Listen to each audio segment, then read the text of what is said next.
السلام علیکم بسم اللہ الرحمن الرحیم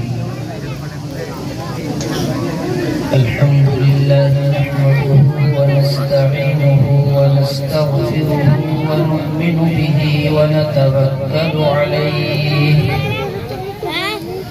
ونعوذ بالله من شرور أنفسنا ومن سيئات أعمالنا من يهده الله فلا مضل له ومن يضلله فلا هادي له ونشهد أن لا إله إلا الله وحده لا شريك له ولا نظير له ولا بشير له ولا معين له وصل على سيد الرسل وخاتم الأنبياء وقال الله تبارك وتعالى في القرآن المجيد لقد من الله على المؤمنين إذ بعث فيهم رسولا وقال في مقام آخر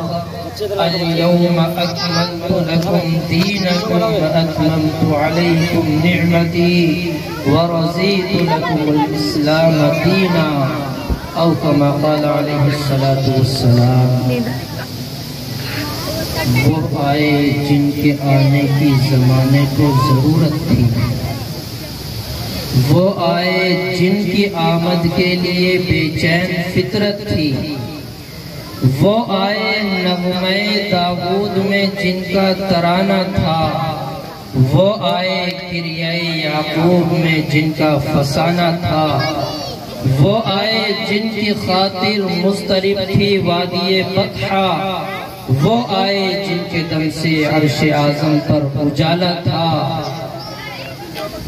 لکھی میں نے نبیوں کی یوں ثنا اول سے آخر تک، محمد لکھ دیا بس ہو گئی ثنا اول سے آخر تک۔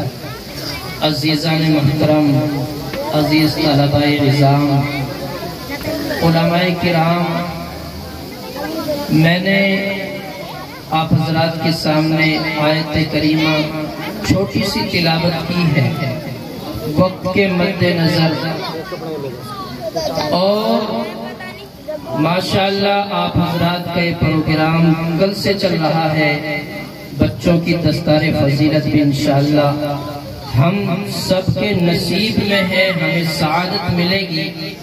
اور سب سے اہم اور دینی فریضہ ہم یہ ادا کر رہے ہیں کہ ہم اللہ اور اس کے رسول کے نام پر جمع ہیں۔ میرے عزیز ساتھیوں، اللہ تبارک و تعالی نے اس دنیا کا نظام بنایا نہیں، بنا کر یوں بیان فرمایا تِلْكَ الرُّسُلُ فَضَّلْنَا بَعْضَهُمْ عَلَى بَعْضٍ، کہ میں نے تمہارے لیے، تمہاری ہدایت کے لیے، تمہارے راہ راست پر پانے کے لیے تقریباً 1.25 لاکھ نبیوں کو بھیجا، اور ان نبیوں میں بعض کو بعض پر فضیلت دے دی، ایک دوسرے کا مقام بڑا کر دیا۔ تِلْكَ الرُّسُلُ فَضَّلْنَا بَعْضَهُمْ عَلَى بَعْضٍ، کہ بعض کو بعض پر فضیلت عطا فرما دی، کسی کو صرف نبی بنایا، کسی کو نبی اور رسول بھی بنایا، اور ساری فضیلتوں کا مقام اور ساری فضیلتوں کا جو ایک گلدستہ ہے، ساری کی ساری فضیلتیں جو جمع کر دی گئیں، وہ میرے اور آپ کے آقا آمنہ کے دلارے حضرت محمد مصطفیٰ صلی اللہ علیہ وسلم پر آ کر رک جاتی ہے۔ دیکھیے اللہ تبارک و تعالیٰ کا نظام ہے کہ اس نے اس دنیا کے نظام کو سجانے سے پہلے نبی کو نہیں بھیجا۔ بعض لوگوں کا اشکال یہ ہوتا ہے کہ جب اللہ کو آخری پیغمبر جناب محمد صلی اللہ علیہ وسلم بھیجنے تھے تو آخر میں کیوں بھیجے، پہلے بھیج دیتے۔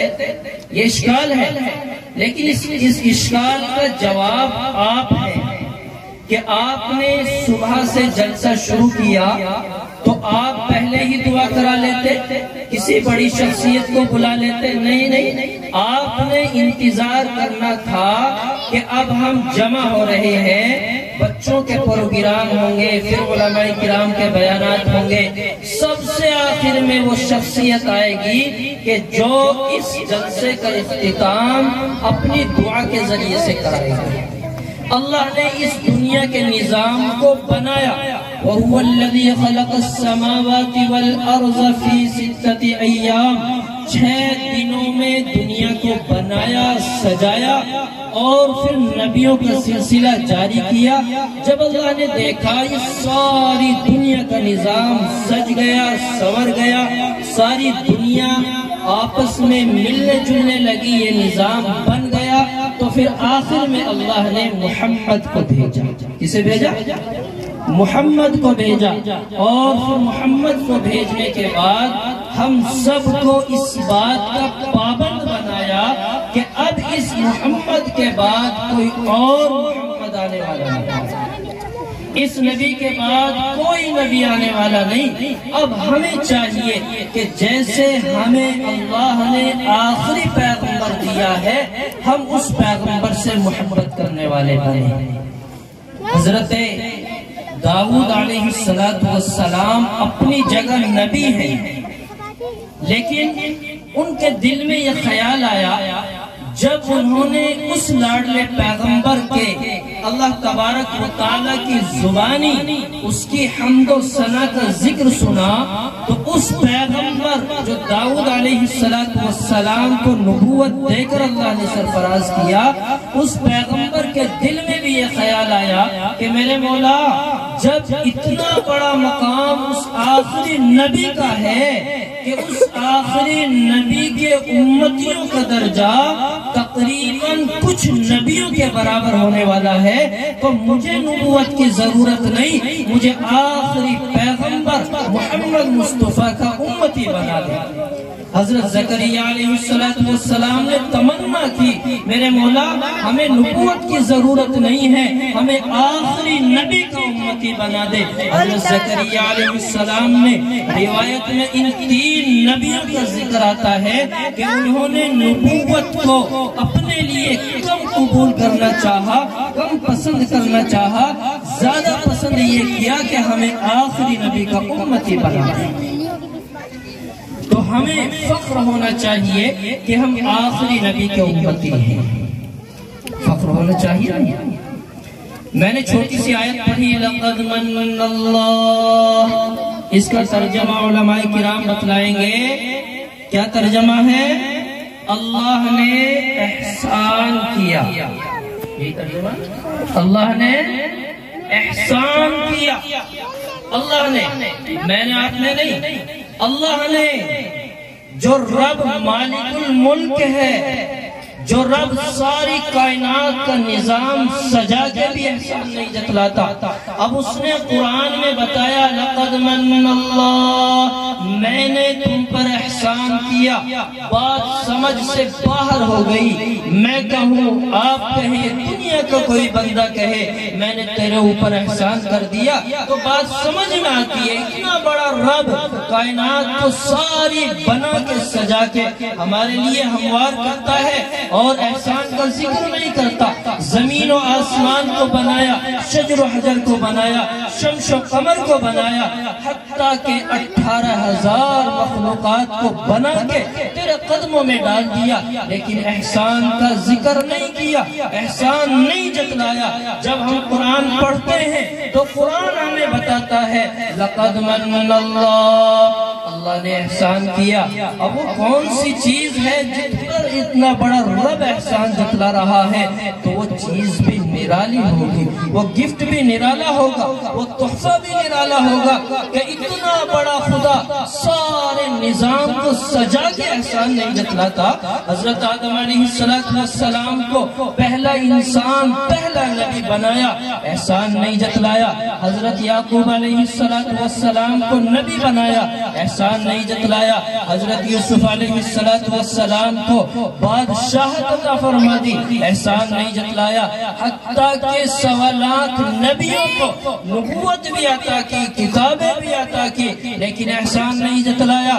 پھر ہم قرآن میں غور کرتے ہیں, لقد من اللہ, اللہ نے احسان کیا. وہ کون سی چیز ہے جس پر اتنا بڑا رب احسان کا ذکر کر رہا ہے؟ آخر وہ چیز بڑی عجیب ہوگی, نرالی ہوگی, وہ تحفہ, وہ گفٹ ہمارے لیے انمول ہوگا. اب ہم قرآن کی آیت تھوڑی سی آگے چل کے پڑھتے ہیں. لقد من اللہ, اللہ نے احسان کیا علی المؤمنین, مومنوں. کس پر؟ کس پر؟ ایسے بن جاؤ جیسے میں بول رہا ہوں تو آپ بھی بولے میرے ساتھ. کس پر؟ مومنوں پر. کس نے احسان کیا؟ اللہ نے مومنوں پر احسان کیا. کس بات کا؟ اذ بعث فیہم رسولا, اللہ نے بتلایا میں نے تمہارے اوپر جو احسان کیا ہے وہ تمہارے درمیان رسول کو بھیج کر. کون سے رسول کو؟ اس رسول کو تلک الرسل فضلنا بعضهم علی بعض, جس کا میں نے ذکر کیا. اللہ نے بعض کو بعض پر فضیلت دے دی. سب سے زیادہ جس نبی کو فضیلت دی ہے, جو امام الانبیاء بنا ہے, جس نے 1.25 لاکھ نبیوں کو امامت کرائی ہے, جس نے فرشتوں کو امامت کرائی ہے, اور جس کے صدقے میں اللہ نے اس دنیا کے نظام کو بنایا اور سجایا. اللہ نے وہ نبی ہمارے درمیان بھیج کے احسان کیا یا نہیں کیا؟ احسان کیا یا نہیں کیا؟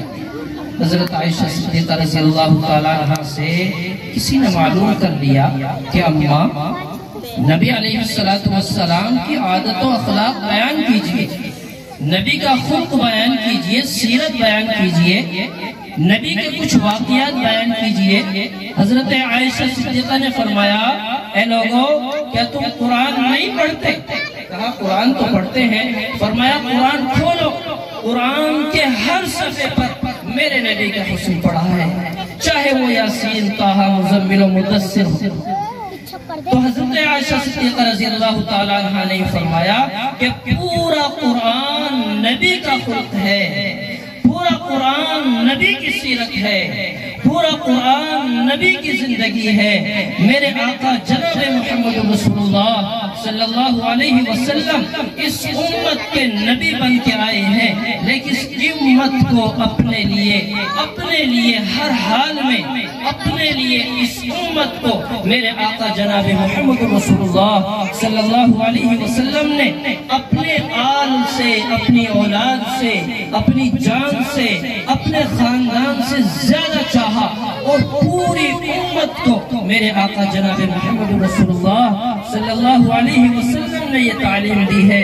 اے لوگو, جب تمہیں دنیا مل جائے تو تم آخرت کو یاد کر لینا, جب تمہیں صحت مل جائے تو بیماری کو یاد کر لینا, میری زندگی, میرے عادات, میرے اخلاق کو دیکھ لینا. اللہ نے تمہیں چند دن کے لیے دنیا میں بھیجا ہے, اللہ نے تمہیں تھوڑے لمحے کے لیے دنیا میں بھیجا ہے. میری سیرت کو اپنا لینا, میرے صحابہ کے نقش قدم پہ چل کے آ جانا. تمہاری دنیا بھی کامیاب, تمہاری آخرت بھی کامیاب ہے. کون کہتا ہے؟ وہ نبی جو آخری پیغمبر بنایا گیا, اور جو ایسے وقت میں جب سارے کے سارے لوگ پریشان حال, ساری کی ساری انسانیت پریشان, سارے کے سارے نبی خاموش, اللہ کے حکم کا انتظار کر رہے ہوں گے کہ قیامت آنے کے بعد کب حساب و کتاب شروع ہو. وہ نبی جو بخشایا, جس کے اشارے پہ حساب شروع ہوگا, جس کے اشارے پر اللہ جنت اور جہنم کے فیصلے فرمائیں گے, وہ نبی مجھے اور آپ کو تعلیم دیتا ہے. اے میرے پیارو, دنیا میں رہو تو اس اعتبار اعتبار سے رہنا کہ لوگ تمہیں جانتے پہچانتے نہ ہو، یعنی اپنے آپ کو صرف اللہ کے لیے، اللہ کی رضا کے لیے بنا کے رکھ لینا، اپنے آپ کو صرف ایسا بنا لینا کہ لوگ یوں کہیں کہ ہاں یہ بندہ اللہ کا ہے، یہ نبی کا امتی ہے۔ میرے آقا جناب محمد رسول اللہ صلی اللہ علیہ وسلم ظہر کی نماز پڑھا کے منبر پر تشریف لاتے ہیں۔ کائے کی نماز؟ ظہر کی۔ کبھی زندگی میں ایسا لمحہ، ایسا واقعہ، ایسی گھڑی پیش آئی نہیں کہ نبی نے ظہر کی نماز پڑھائی ہو اور منبر پر تشریف لائی ہو۔ زندگی کا کوئی لمحہ ایسا نہیں، لیکن ظہر کی نماز پڑھائی جمعے یا جمعرات کے دن انتقال سے 3 روز پہلے، ایک روایت میں آتا ہے کہ 4 دن پہلے، اس دنیا سے پردہ فرمانے سے 4 دن پہلے منبر پر تشریف لائے اور صحابہ کو مخاطب کر کے یوں فرمایا، اے میرے صحابہ، اللہ نے اپنے ایک بندے کو اختیار دیا کہ تو دنیا میں رہنا چاہتا ہے یا میرے پاس آنا چاہتا ہے۔ اس بندے نے آخرت کو قبول کر لیا۔ یہ دو جملے کہے، اللہ نے اختیار دیا تو دنیا میں رہنا چاہتا ہے یا میرے پاس آنا چاہتا ہے، اس بندے نے آخرت کو قبول کر لیا۔ صرف یہ جملہ کہا، مسجد نبوی میں حضرت ابوبکر صدیق رضی اللہ تعالیٰ عنہ جو اگلی صف میں ہے، عمر فاروق بھی ہیں، عثمان علی ذو النورین بھی ہیں، تمام صحابہ بیٹھے ہوئے ہیں، مسجد نبوی بھری ہوئی ہے، نبی کے انتظار میں ہیں کہ میرے آقا اس جملے کے بعد کیا فرمائیں گے۔ چلیے ایک جملہ تو کہہ دیا کہ اللہ نے ایک بندے کو اختیار دیا، تو دنیا میں رہنا چاہتا ہے یا میرے پاس آنا چاہتا ہے۔ اللہ نے اس بندے کو اختیار دیا، اس بندے نے آخرت کو قبول کر لیا۔ اگلی صف میں حضرت سیدنا ابوبکر صدیق رضی اللہ تعالیٰ عنہ بیٹھے ہیں، ان کی آنکھوں سے آنسو جاری ہو گئے، رونے لگے، اتنے روئے ہچکیاں بن گئیں، دہاڑے مار کے رونے لگے۔ صحابہ حیران پریشان کہ اللہ کے نبی نے کوئی رونے والی بات تو کہی نہیں، کوئی ایسا جملہ تو کہا نہیں، بس نبی نے تو یوں فرمایا، ایک بندے کو اختیار دیا، تو میرے پاس آنا چاہتا ہے یا دنیا میں رہنا چاہتا ہے۔ اس نے اللہ کے پاس جانے کو پسند کر لیا، رونے کی کیا بات ہے۔ صحابہ بیٹھے ہوئے ہیں، حضرت ابوبکر تھوڑی دیر کے بعد جب تھوڑا سا افاقہ ہوا، تھوڑا سا ہوش آیا، کھڑے ہو گئے منبر رسول پر، نبی علیہ السلام کے دائیں جانب کھڑے ہو جاتے ہیں اور یوں فرماتے ہیں، اے میرے ساتھیوں، آپ نے سمجھا نہیں، آپ نے غور نہیں کیا، وہ کوئی بندہ اور نہیں ہے جسے اللہ نے اختیار دیا، تو دنیا میں رہنا چاہتا ہے یا میرے پاس آنا چاہتا ہے، وہ کوئی اور ہستی نہیں ہے، میرے اور آپ کے آقا جناب محمد رسول اللہ ہے۔ اللہ نے نبی سے اختیار لیا تھا، اے میرے لاڈلے پیغمبر، تو دنیا میں رہنا چاہتا ہے یا میرے پاس آنا چاہتا ہے۔ اللہ نے دنیا میں کبھی کسی بندے سے اختیار نہ لیا، یہ میرے نبی کی ایک نرالی شان تھی، یہ میرے نبی کی ایک پہچان تھی، یہ میرے نبی کا ایک نرالا مقام تھا کہ اللہ نبی کی روح قبض کرنے سے پہلے حضرت جبرائیل کو بھیجتے ہیں۔ نبی علیہ السلام حجرہ مبارک میں آرام فرما ہے، مسجد نبوی میں حجرہ عائشہ ہے، اس میں آرام فرما ہے، اور وہاں جبرائیل علیہ السلام باہر کھڑے ہو کے دستک دیتے ہیں اور اجازت چاہتے ہیں، یا رسول اللہ، میں اللہ کی طرف سے بھیجا ہوا آپ کا قاصد سیدنا جبرائیل ہوں، سارے فرشتوں کا سردار جبرائیل ہوں، آج میں آپ کے پاس کوئی آیت، کوئی وجود، کوئی فرائض، کوئی سنن یا کوئی احکام لے کے نہیں آیا۔ یا رسول اللہ آج مجھے اللہ نے آپ کے پاس بھیجا ہے کہ جاؤ میرے لاڈلے پیغمبر کے پاس جا کے ان سے معلوم کر لینا تم میرے پاس آنا چاہتے ہو یا دنیا میں رہنا چاہتے ہو۔ اور پھر اللہ کے نبی نے بات لمبی نہ ہو، واقعے سے واقعہ نہ نکلے، میں اپنے واقعے کی طرف چلتا ہوں۔ حضرت ابو بکر صدیق نے جب یہ جملے کہے، وہ ہستی کوئی اور نہیں، وہ میرے آقا جناب محمد ہے۔ صحابہ نے جب یہ بات سنی رونے لگے، چیخیں نکل گئیں اور سارے صحابہ اپنے آپے سے باہر ہو گئے کہ آج تک ہمارے نبی ہمارے درمیان تھے، ہمارے درمیان ہیں اور اب کچھ وقت کے بعد ہمارے درمیان سے چلے جائیں گے۔ میرے صحابہ، تمام صحابہ خاموش بیٹھے ہیں۔ اللہ کے نبی نے فرمایا قد صدقت ابو بکر الصدیق، کہ ابو بکر نے جو کچھ کہا ہے وہ سچ ہے، ابو بکر نے سچ کہا ہے۔ اے میرے صحابہ، میرا مقصد یہ نہیں کہ میں تمہیں اپنے جانے کا وقت بتلاؤں، میرا مقصد یہ نہیں کہ میں تمہیں یہ کارگزاری بتلاؤں کہ اللہ نے میرے پاس فرشتے بھیجے، مجھ سے یوں کہا، میں نے یہ کہا، یہ مقصد نہیں۔ میں آپ کو دو پیغام دینا چاہتا ہوں، میں ساری انسانیت کو دو پیغام دینا چاہتا ہوں۔ آپ کو بھی ضرورت ہے نہیں؟ اللہ کے نبی نے دو پیغام دیے، وہ آخری بیان تھا میرے نبی کا، وہ آخری نصیحت تھی منبر پر میرے نبی کی۔ میرے نبی نے فرمایا الصلاۃ وما ملکت ایمانکم، کیا فرمایا؟ الصلاۃ، نمازوں کی پابندی، وما ملکت ایمانکم، اپنے نوکروں کی، اپنے غلاموں کی، اپنے اسٹوڈنٹ کی، اپنی رعایا کی، اپنے ماتحتوں کی، ان کے مقام کے اعتبار سے رعایت کرنا۔ میرے نبی نے دو پیغام ہمیں دیے اور یوں فرمایا اے میرے صحابہ، آج تک میں تمہارے درمیان رہا ہوں، میں نے بچپن سے جوانی آج تک کا پورا عرصہ تمہارے درمیان گزارا۔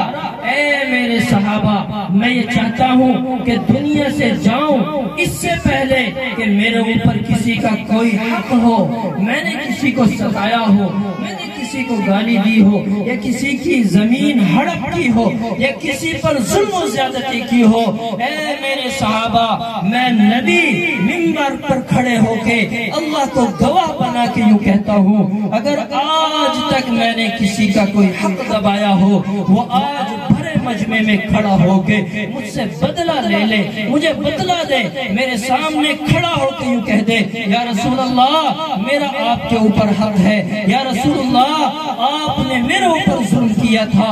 آج میں نبی ساری انسانیت کے سامنے یوں کہتا ہوں کہ قیامت سے پہلے پہلے، میرے دنیا سے جانے سے پہلے پہلے آپ کے اوپر کوئی حق ہے، وہ آج بدلہ لے لے، اور اگر آج بدلہ نہ لیا، نہ جانے کل قیامت کے دن کون سا ایسا حق ہو میرے اوپر میں دے نہ سکوں۔ کون کہہ رہا ہے؟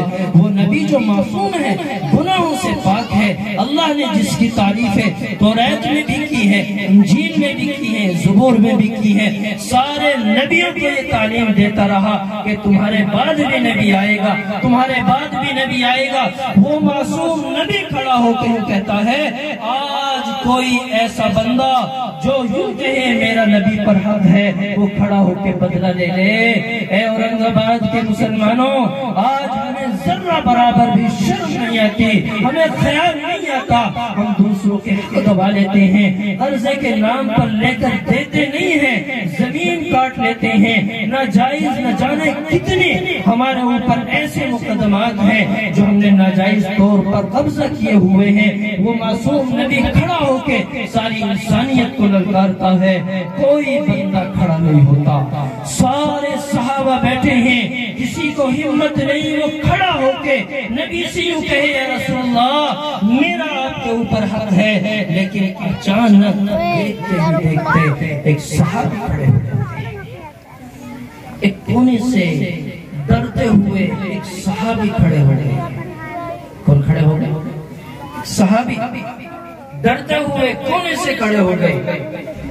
اب جیسے ہی نبی علیہ السلام کی نگاہ پڑی، صحابہ بھی ادھر گھومے، دیکھا ایک صحابی کھڑے، حضرت عمر آگے بیٹھے ہوئے، ان کو خیال آیا شاید یہ کچھ مطالبہ کرے گا۔ آپ جانتے ہیں حضرت عمر کا غصہ، حضرت عمر کی آنکھ لال پیلی ہونے لگی۔ حضرت ابوبکر نے ہاتھ سے اشارہ کیا کہ کھڑے ہونے دے، معلوم کرنے دو، بتلانے دو یہ کیا کہتا ہے، نبی کا اس کے اوپر کیا حق ہے۔ اللہ کے نبی نے اشارہ کر کے بلایا، اے میرے صحابہ میرے قریب آ جاؤ۔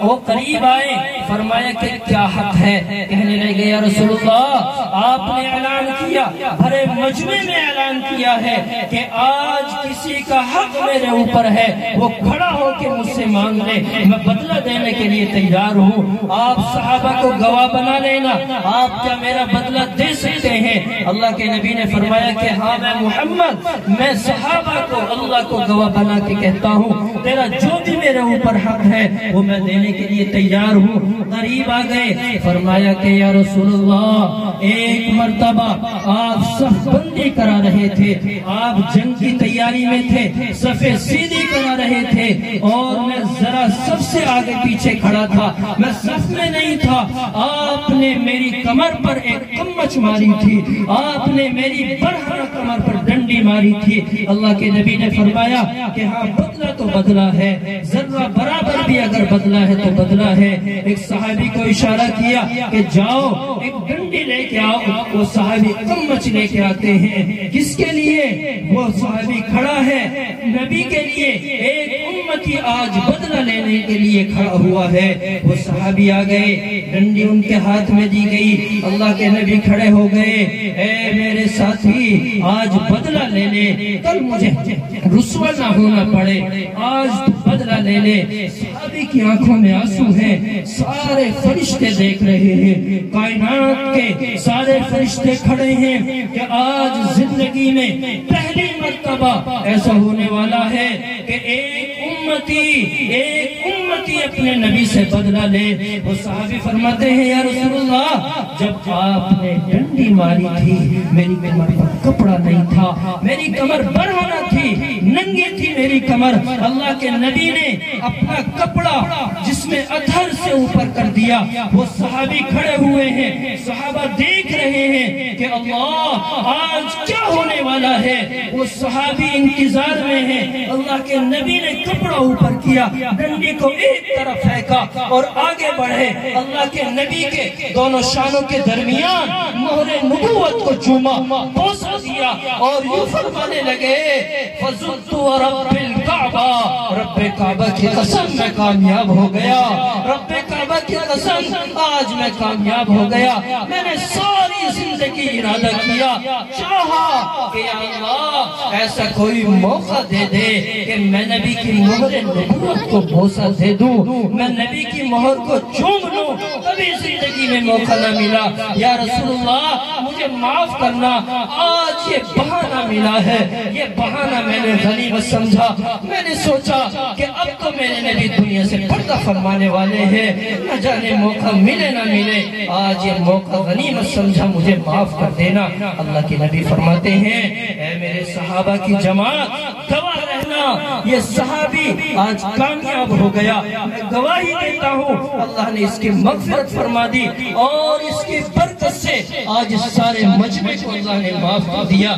یہ تھی نبی سے محبت، یہ تھی نبی سے والہانہ تعلق۔ حضرت سلمان فارسی رضی اللہ تعالی عنہ نبی کے شیدائی، نبی سے محبت کرنے والے، ان کی اتنی کارگزاریاں ہیں، اگر منبر رسول پر بیٹھ کر یہ واقعات بیان کیے جائے تو مکمل نہ ہو، لیکن ایک درد بھرا مختصر سا واقعہ بتاتا ہوں۔ حضرت سلمان فارسی یہودی کے غلام تھے، کیسے بنے، کیوں بنے، کیا واقعہ تھا الگ رکھ دیجئے۔ ایک یہودی کے غلام، یہودی ستا تھا، ظلم کرتا، پیٹتا پیٹتا مارتا. کیوں؟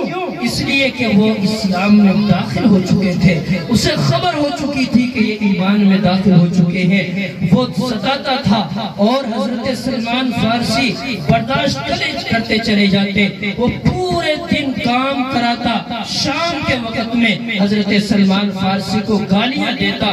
جب برداشت نہ ہوتی حضرت سلمان فارسی اس کو پکڑ لیتے. ایک مرتبہ جب رہا نہ گیا، برداشت نہ ہوا، ظلم کی انتہا ہو گئی، نبی کے قریب آ گئے. نبی سے یوں فرمایا کہ یا رسول اللہ، میں اس یہودی کا غلام ہوں، بڑا ستاتا ہے، میرے اوپر بڑا ظلم کرتا ہے. اللہ کے نبی نے فرمایا کہ سلمان، اپنے ایمان کو چھپا کے رکھنا، ابھی ایمان کا غلبہ نہیں ہے، مذہب اسلام ابھی اجاگر نہیں ہے، اسے چھپا کے رکھنا. وہ فرماتے ہیں یا رسول اللہ، مجھ سے برداشت نہیں ہوتا، ایمان کا ولولہ میرے دل میں اٹھتا ہے، ایمان کا جذبہ میرے دل و دماغ میں ابلتا ہے، مجھے برداشت نہیں ہوتا، میری زبان سے نکل جاتا ہے لا الہ الا اللہ. اللہ کے نبی نے فرمایا کہ برداشت کر کے رہنا.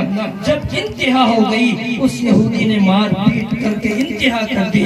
مختصراً یہ ہے، اس یہودی نے حضرت سلمان فارسی کو مارا پیٹا. اللہ کے نبی کی خدمت میں جب حضرت سلمان فارسی پہنچتے ہیں، لہو لوہان ہے.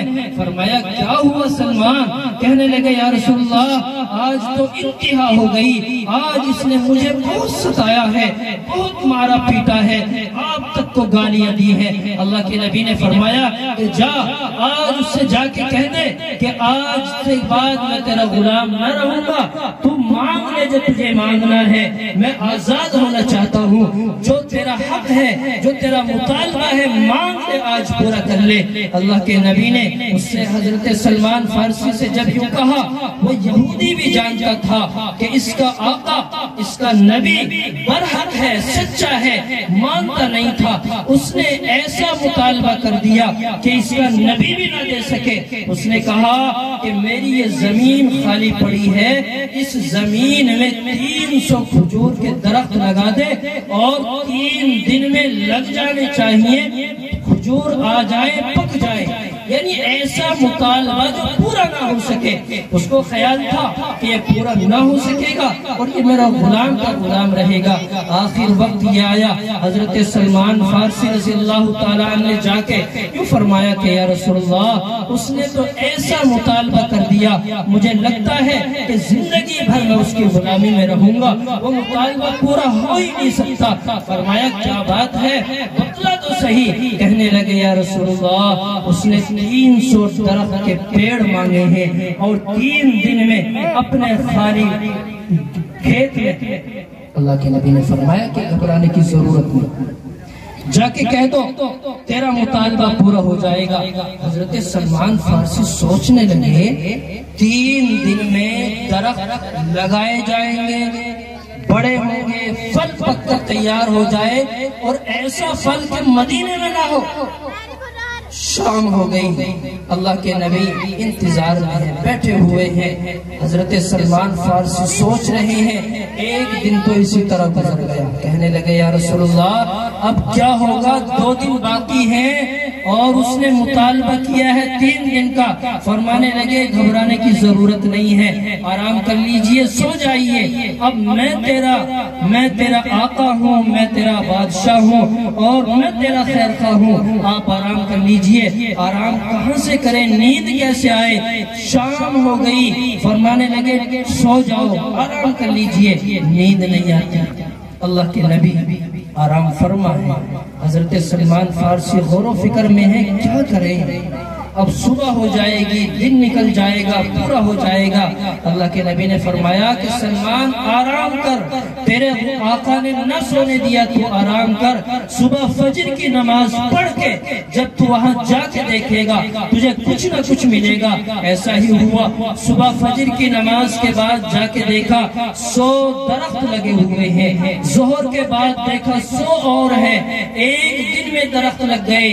اگلے دن روایت میں آتا ہے اس پر پھل آ گیا، پک گیا.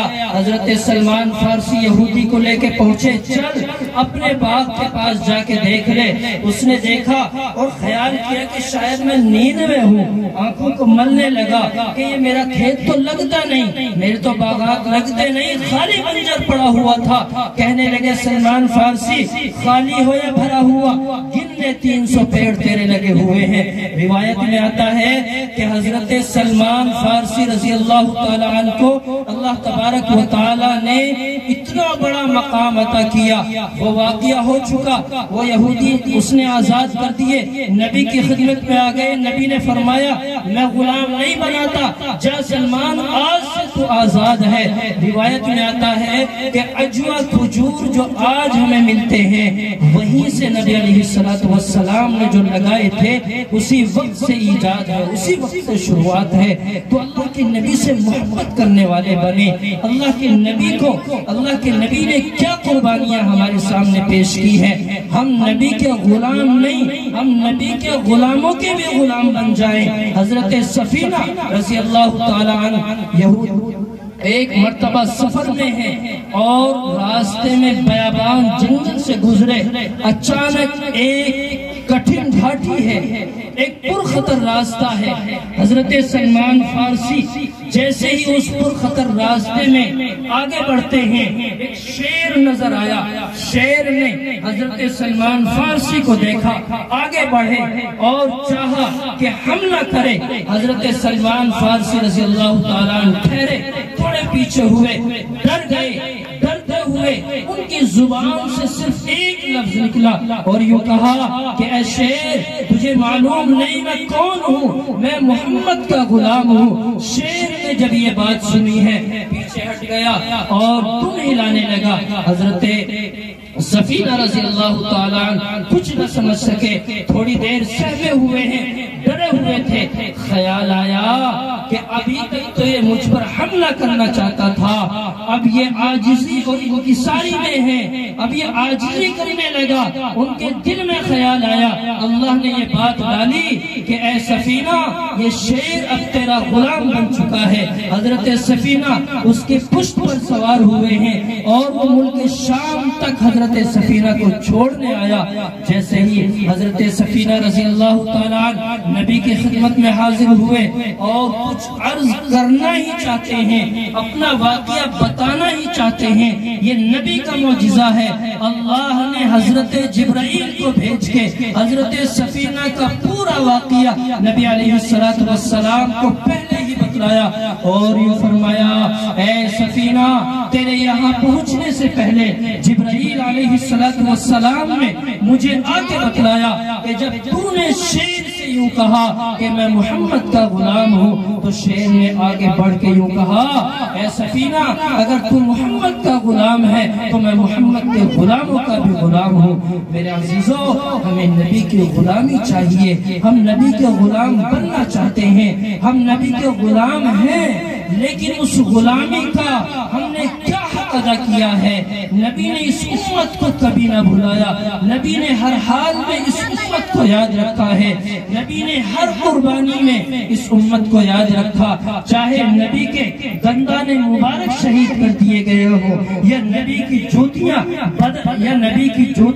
لہو لہان کر دی گئی ہو یا نبی کی پیٹ پر اوجھیں ڈال دی گئی ہو، چاہے وہ باب حدیم کا واقعہ ہو یا بدر کا واقعہ ہو یا طائف کا میدان ہو، میرے نبی نے کبھی اس امت کو نہ بھلایا۔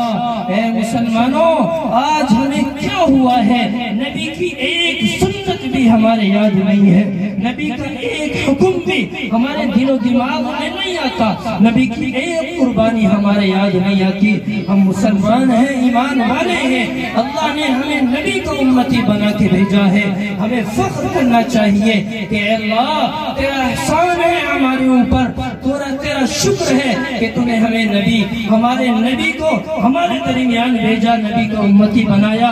غیروں نے نبی سے محبت کی ہے، غیروں نے نبی کو اپنایا ہے، غیر جانتے تھے نبی کے اخلاقات کو، غیر جانتے تھے کہ نبی سے محبت کیسے کرنی چاہیے۔ میں نے بتلایا تھا اللہ تبارک و تعالیٰ نے احسان کا ذکر کیا۔ ایک مرتبہ حضرت عبداللہ ابن عباس رضی اللہ تعالیٰ عنہ بیان فرماتے ہیں بیان فرماتے ہیں کہ ملک شام میں ایک یہودی رہتا تھا. ملک شام میں کون رہتا تھا؟ پیچھے والے مائک نہیں بول رہے, آواز کچھ نہیں پیچھے ہے نا, شاید کولم بند ہے پیچھے کی, چالو ہے, آواز نہیں پہنچ رہی, شاید پیچھے پہنچ رہی. ماشاءاللہ ماشاءاللہ, بڑی خوشی ہوئی پہنچ رہی ہے. تو کون تھا؟ ایک یہودی. کہاں؟ ملک شام کا رہنے والا تھا. یہودیوں میں ہفتے کے دن اپنی کتاب توریت کو پڑھنے کا معمول تھا. اپنے کام سے فارغ ہوتا, ہفتے کے روز چھٹی کرتا, اپنی کتاب کو پڑھتا اور اپنے کام کاج میں مشغول ہو جاتا. ایک دن بڑا عجیب واقعہ اس کے سامنے آیا. اس نے غسل کر کے نہا دھو کر اپنی کتاب توریت کو کھولا. جیسے ہی پڑھنا چاہتا ہے وہاں محمد 2 جگہ لکھا ہوا پاتا ہے. کتنی جگہ؟ سبحان اللہ, 2 جگہ. کیا لکھا ہوا پایا؟ محمد. اس کے دل میں خیال آیا کہ یہ کتاب تو موسیٰ پر نازل ہوئی ہے, اس میں محمد کا کیا مطلب؟ غصہ آیا. فَقَطَعَهَا وَحَرَّكَهَا, غصے میں آگ بگولا ہوا. وہاں سے ان ناموں کو کاٹا, کاٹ کر جلا دیا, کتاب کو بند کیا, اپنے کام میں مشغول. دوسرا ہفتہ آیا, اپنے معمول کے مطابق پڑھنا شروع کیا.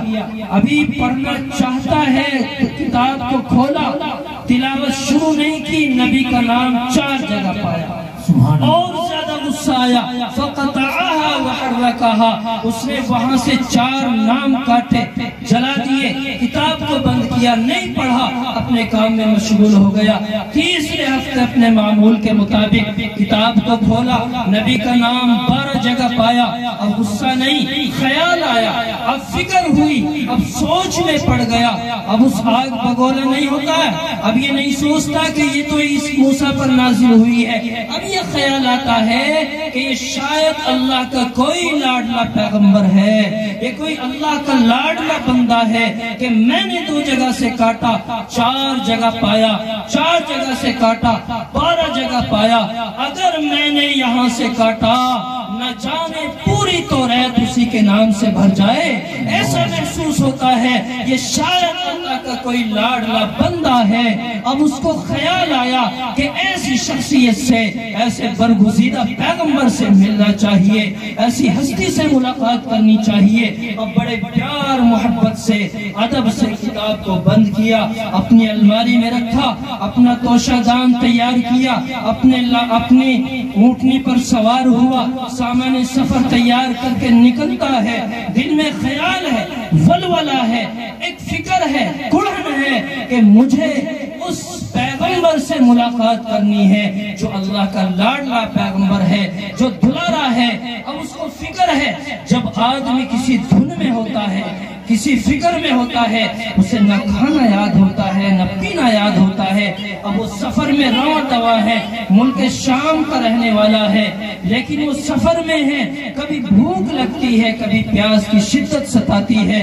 دل میں خیال آیا کہ میں تو اس نبی سے ملنے کے لیے آیا ہوں. اس نے قسم کھائی جب تک ملاقات نہ ہو جائے نہ میں کھاؤں گا نہ پیوں گا. اپنے دل میں خیال ہے, اونٹنی کو رواں دوا بڑی تیزی سے دوڑا رہا ہے. آخر یہ وقت آیا, آخر یہ سمے آ ہی گیا. وہ مسجد نبوی کی باؤنڈری پہ پہنچ جاتا ہے, مسجد نبوی کی باؤنڈری پہ کھڑا ہوتا ہے. اچانک اس کی نظر اس صحابی پر پڑتی ہے جس کا میں نے ابھی ذکر کیا, حضرت سلمان فارسی رضی اللہ تعالیٰ. بڑے خوبصورت تھے, بڑے قد و قامت والے تھے, مضبوط تھے. ان پر اس یہودی کی نگاہ پڑتی ہے. اس نے خیال کیا کہ شاید یہی محمد ہے, شاید یہی محمد ہے. دل میں خیال آیا کہ لگتا ہے میرا سفر پورا ہو گیا. آگے بڑھا, قریب ہوا, پیروں میں گر گیا. سلمان فارسی نے فرمایا کہ کون؟ کھڑا ہو گیا, مسافر ہوں, محمد تیری ملاقات کے لیے آیا ہوں. حضرت سلمان فارسی ڈر گئے, سہم گئے, گھبرائے کہ یہودی اتنا لمبا سفر کر کے آیا, اگر میں نے واقعہ حقیقتاً سچائی بتلا دی تو اس یہودی کا نہ جانے کیا حال ہوگا۔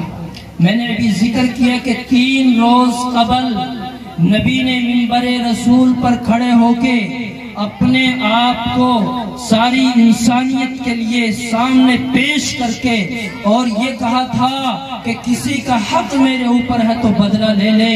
وہ یہودی جب پہنچتا ہے وہ وقت آ چکا تھا، وہ نبی دنیا میں نہ رہے تھے۔ سلمان فارسی پیچھے کھڑے ہو جاتے ہیں اور اشارہ کرتے ہیں کہ آپ ادھر چلے جائیں مسجد نبوی کی طرف، وہاں آپ کو پتہ مل جائے گا۔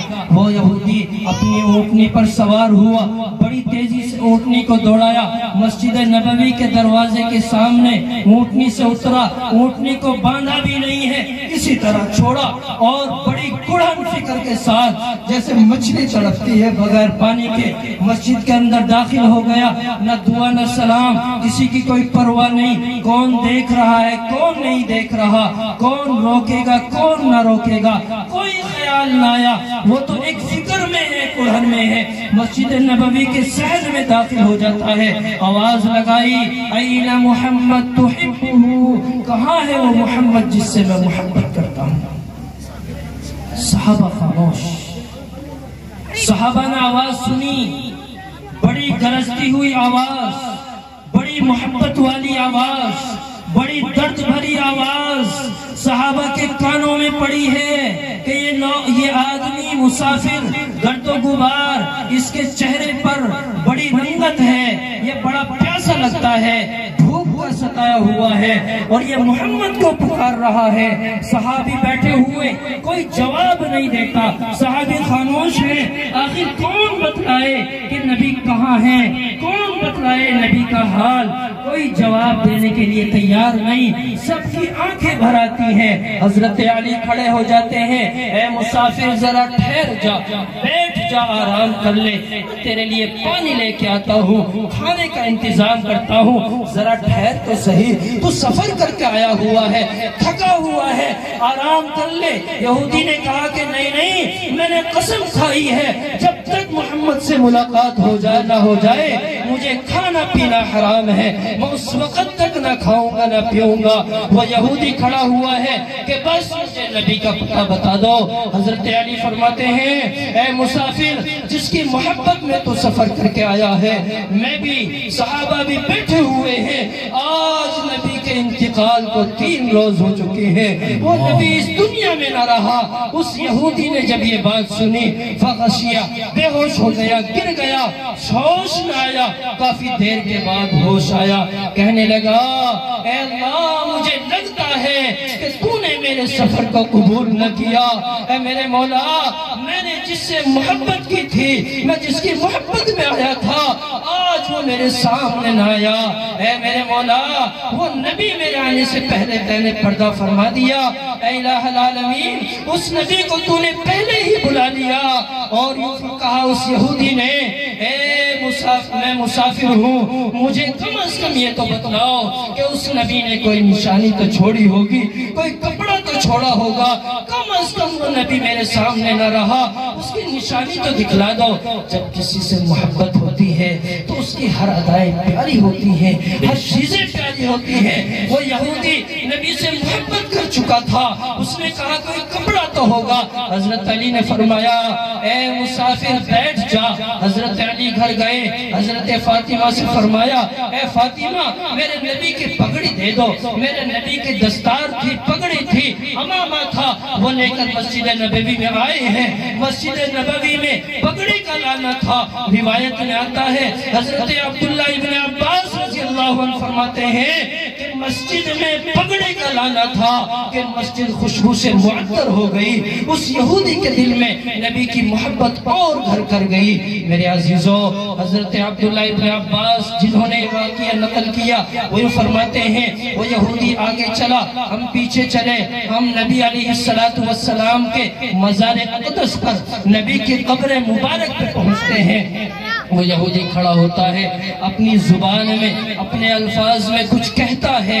ہم نے روایت یہ بیان کی، وہ صحابیوں فرماتے ہیں کہ ہم نے اپنے تخیل سے، ہم نے اپنے اعتبار سے ہم نے یہ خیال کیا کہ اس یہودی نے اللہ سے شکایت کی ہوگی، اس یہودی نے اللہ سے یوں کہا ہوگا، اے میرے مولا میں اس نبی کی محبت میں پیٹ سے پتھر باندھ کے آیا ہوں، اگر تو نے میرے سفر کو قبول کر لیا تو مجھے بھی یہی پر موت دے دے. روایت میں آتا ہے وہ یہودی وہی انتقال کر گیا. میرے عزیزو، یہ ہے نبی سے محبت. نبی سے محبت کرنا سیکھو، نبی سے تعلق بنانا سیکھو، نبی پر مر مٹنے کے لیے تیار ہو جاؤ. میرے عزیزو، وقت کی قلت ہے، علماء کرام تشریف فرما ہے، حضرات اکابر تشریف فرما ہے. اگر وقت نے ساتھ دیا کبھی انشاءاللہ پھر آپ کے سامنے حاضری ہوگی. علامہ رفیق صاحب یہ بیان فرماتے تھے، زمانہ بڑے شوق سے سن رہا تھا، ہم ہی سو گئے داستان کہتے کہتے.